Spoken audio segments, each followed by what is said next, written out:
विद्यार्थियों, BA third semester के education subject के अंतर्गत शिक्षा और मानव विकास, जिसका कि पेपर कोड है EDU 201 के चौथे लेक्चर में हम लोग बात करेंगे वृद्धि और विकास में अंतर की, difference between growth and development.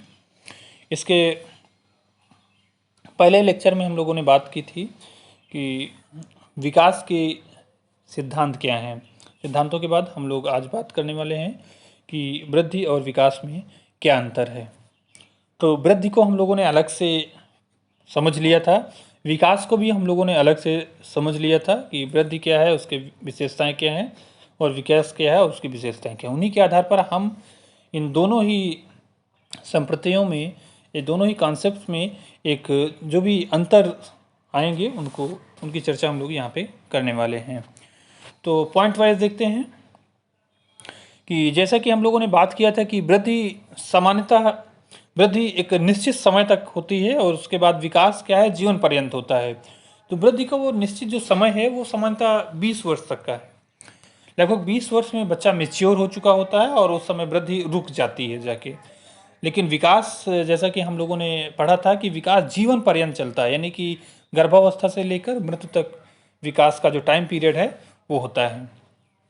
वृद्धि का संबंध बालक के संरचनात्मक परिवर्तनों से होता है, मीन्स स्ट्रक्चरल जो चेंज होता है, उसके शरीर में जो संरचनात्मक परिवर्तन होते हैं उससे वृद्धि का संबंध होता है। जबकि विकास का संबंध उसके संरचनात्मक और प्रकार्यात्मक यानी फंक्शनल चेंजेस दोनों से ही होता है।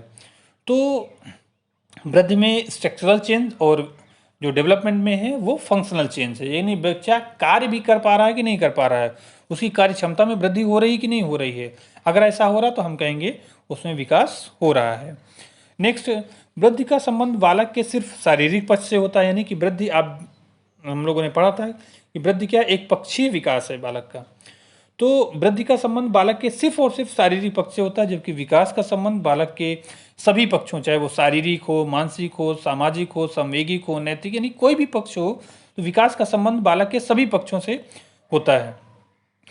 वृद्धि विकास में सदैव अंतर्निहित होती है, क्योंकि आप जानते हैं कि विकास जो है वो व्यापक है। वृद्धि क्या है, एक संकुचित, एक छोटा पार्ट है, उसका एक पार्ट ही है जो शारीरिक विकास जिसको हम लोग कहते हैं। तो शारीरिक विकास बेसिकली वृद्धि है, लेकिन जो विकास में उसमें शारीरिक, मानसिक, सामाजिक, संवेगिक, नैतिक, ये जितने भी विकास हैं वो सारे के सारे समाहित है। तो इस तरीके से हम कह सकते हैं कि जो वृद्धि है वो विकास में अंतर्निहित है।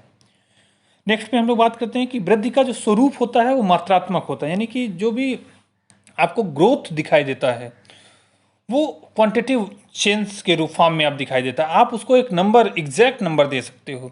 जबकि जो विकास है वो क्वांटिटिव और क्वालिटेटिव दोनों से संबंध रखता है, यानी गुणात्मक और मात्रात्मक दोनों इसी स्थितियों से वो देखा जा सकता है। क्योंकि गुणात्मक तो आप जानते हैं कि उसका सामाजिक विकास जो हो रहा है, उसका जो मानसिक विकास हो रहा है, भले हमको एक नंबर देते थे लेकिन वो एक क्वालिटेटिव मेजरमेंट के अंतर्गत आते हैं। तो वृद्धि का स्वरूप कैसा होता है, मात्रात्मक होता है, और विकास का स्वरूप कैसा होता है, गुणात्मक और मात्रात्मक दोनों ही होता है। वृद्धि का निरपेक्ष मापन संभव है, एब्सोल्यूट मेजरमेंट संभव है। क्यों? क्योंकि इसके लिए बहुत ही अच्छे वैज्ञानिक टूल्स बने हुए हैं, वैज्ञानिक परीक्षण बने हुए हैं, वैज्ञानिक जो भी स्केल्स हैं वो बनी हुई हैं, जिसको कोई भी व्यक्ति लेकर किसी का मेजर कर सकता है। जबकि जो सभी प्रकार के जो भी विकास हैं उनका निरपेक्ष मापन संभव नहीं है। सभी प्रकार के विकास का निरपेक्ष मापन संभव, शारीरिक विकास का तो निरपेक्ष मापन संभव है, लेकिन उसके अलावा जो भी हैं, नैतिक विकास की आप बात करें, संवेगिक विकास की बात करें, सामाजिक विकास की बात करें, मानसिक विकास, इनका आप निरपेक्ष मापन नहीं कर सकते, एब्सोल्यूट मेजरमेंट नहीं कर सकते। इसके लिए आपको सापेक्ष मापन करना होगा।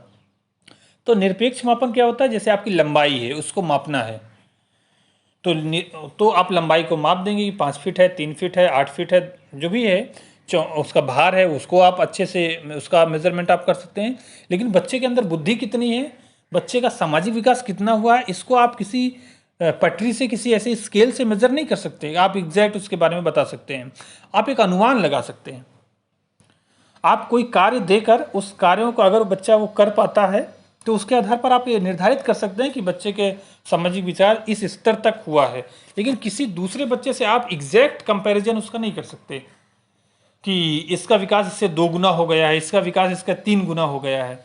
लेकिन आप सोचिए, आप उसके किसी बच्चे का भार मापन कर रहे हैं, तो अगर एक बच्चा 20 केजी का है, दूसरा बच्चा 40 केजी का है, तो आप ये कह सकते हैं इसका भार इससे 2 गुना है, या ये बच्चा इससे आधा वजन का है।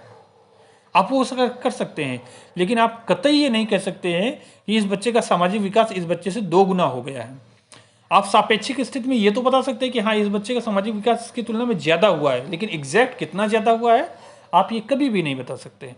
तो इसको हम लोग बोलते हैं सापेक्षिक मापन, यानी कि एक सापेक्षिक स्थिति केवल बता देना कि उसके रेफरेंस में वो कहाँ पर है, उससे ऊपर है या उससे नीचे है, ना कि एग्जैक्ट मेजरमेंट, ताकि आप ये बता सकते हैं। और एब्सोल्यूट मेजरमेंट में क्या होता है कि आप ये तो बता ही पाते हैं कि वो उसके रेफरेंस में वो कहाँ पर है, लेकिन एग्जैक्ट वो कितना डिस्टेंस मेंटेन किए हुए है, एग्जैक्ट वो कितना गुने पर है उसके, आप ये भी वहाँ पे बता सकते हैं। तो जो निरपेक्ष मापन है और जो सापेक्ष मापन है वो कुछ इस प्रकार से देखे जा सकते हैं। नेक्स्ट, विकास का पैटर्न निश्चित होता है, जबकि वृद्धि का कोई पैटर्न निश्चित नहीं होता है। वृद्धि में व्यक्तिगत भिन्नताएं पाई जाती हैं। कैसे, आप इसको एक एग्जांपल से समझिए। तो विकास की अभी हम लोगों ने बात किया था कि विकास बेसिकली 2 नियमों पर आधारित है। वो निकट दूर के नियम पर आधारित है, वो मस्तकाधोमुखी नियम पर आधारित है, यानी कि सिर से पैर की ओर विकास और केंद्र से बाहर की ओर का जो विकास है, इस पर वो निर्धारित है। और हर बच्चे का विकास ऐसे ही होता है। लेकिन वृद्धि की हम बात करें तो आप सभी अनुभव करते होंगे कि समानता, जो सभी बालक हैं वो बैठते हैं फिर खड़े होते हैं, ये विकास है। यानी कि कभी ऐसा नहीं होता कि पहले खड़े हो जाए फिर बैठना सीखें, पहले वो बैठते हैं, वो ये एक निश्चित पैटर्न है। लेकिन जब हम लोग वृद्धि की बात करते हैं तो आप देखें जरा सा, एक जो 3 फीट का बच्चा है, उसका हाइट क्या है, 3 फीट है, तो उसका वेट 12 केजी हो सकता है, ठीक है। लेकिन एक हो सकता है कि 2.5 फीट का बच्चा हो या 2 फीट का बच्चा हो, उसका वेट हो सकता है 14 केजी हो जाए। तो यहाँ पे आप कुछ पैटर्न निश्चित नहीं कर पा रहे हैं कि जैसे हाइट बढ़ेगी वैसा ही उसका वेट भी बढ़ेगा, जैसे ऐसा होगा। तो यानी कि कम हाइट वाले का वेट अधिक हो सकता है, अधिक हाइट वाले का वेट कम भी हो सकता है। तो ये क्या है, इसमें व्यक्ति भिन्नता पाई जाती है, इसका कोई निश्चित पैटर्न नहीं है। ऐसे ही वृद्धि मूलतः परिपक्वता का परिणाम होता है। जो रिजल्ट है वो क्या, मेच्योरेशन का रिजल्ट है वृद्धि। कि आप देखते हैं कि बच्चा शारीरिक रूप से काफ़ी हष्ट-पुष्ट हो, मिच्योर हो चुका है, तो ये क्या दिखाई देगा, ये वृद्धि दिखाई देगी। अभी अगर आप किसी बच्चे को आप केवल फिजिकली ऑब्जर्व कर रहे हो तो मीन्स क्या है कि आप उसकी ग्रोथ को देख रहे हो। अभी आप उसमें डेवलपमेंट पे आप नहीं देख रहे हो, डेवलपमेंट के आप एक पार्ट को देख रहे हो, जो वो पार्ट क्या है, वो ग्रोथ है। तो मेच्योरेशन को आप देखकर आप उसके लिए कुछ कार्य देते हो, और उस कार्य को, बाय द वे, वो कार्य मानसिक विकास से संबंधित है, वो कार्य उसके नैतिक विकास से संबंधित है, वो कार्य उसके सामाजिक विकास से संबंधित है, और वो उस कार्य को नहीं कर पाता है। तो वहां पे हम ये तो कहते हैं कि इसका शारीरिक विकास तो हो गया, लेकिन इसका दूसरा पक्ष, यानी जो मानसिक विकास वो नहीं हो पाया है, इसका नैतिक विकास वो नहीं हो पाया है। तो यानी कि जो ग्रोथ है वो परिपक्वता से रिलेट करता है, परिपक्वता का परिणाम है, रिजल्ट है। जबकि जो विकास है वो परिपक्वता और अधिगम, मेच्योरेशन और लर्निंग, दोनों का ही प्रोडक्ट है, प्रतिफल है। यानी कि आपका ग्रोथ भी जिस लेवल का हो, अगर आप उस काम भी उसी लेवल का कर ले रहे हैं तो हम कहेंगे बच्चे का विकास हो गया है। वास्तव में विकास परिपक्वता और अधिगम यानी लर्निंग का इंट्रैक्शन है, एक अंतःक्रिया का परिणाम है। तो यहाँ पर ध्यान देने वाली बात है कि ग्रोथ एक अलग कॉन्सेप्ट है, जो डेवलपमेंट है वो अलग कॉन्सेप्ट है। ग्रोथ मेच्योरेशन से रिलेट करता है, और जो डेवलपमेंट है वो मेच्योरेशन एंड लर्निंग दोनों का क्या है, प्रोडक्ट है। तो आपको इस बात का यहाँ पे ध्यान रखना है कि दोनों में ये जो डिफरेंस है, उस डिफरेंस को हम लोग पढ़ रहे हैं। इसके बाद वृद्धि के निर्धारण में आनुवंशिकता की महत्वपूर्ण भूमिका होती है। ये हम लोगों ने पढ़ा था कि ग्रोथ बेसिकली हेरिडिटी से रिलेट करता है, और जो विकास है उसमें हेरिडिटी एंड एनवायरनमेंट दोनों का ही महत्व होता है। यानी कि आनुवंशिकता और वातावरण दोनों ही महत्वपूर्ण भूमिका में होते हैं। आनुवंशिकता भी उसके लिए महत्वपूर्ण है और उसके लिए वातावरण भी महत्वपूर्ण है।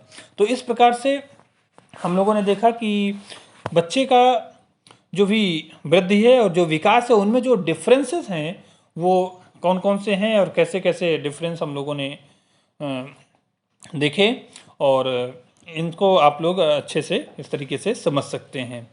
तो इस लेक्चर में हम लोग इतना ही रखते हैं। धन्यवाद।